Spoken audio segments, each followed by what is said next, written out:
Welcome! In front of me I have Nokia 5.4 and today I'll show you how you can add another account to the Google Play Store. So at the first you have to go for the Play Store, then tap on the right upper corner and move to add another account. Right now we have to input our PIN code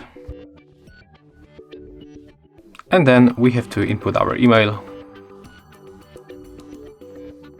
Click Next and then just input your password. When you input your password, you have to click Next, then tap Agree.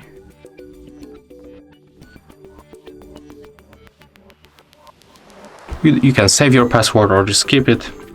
And as you can see right now, we are logged in with another account and you can easily switch them by tapping like that. Thank you guys for watching, leave thumbs ups, comments and subscribe to our channel. See ya!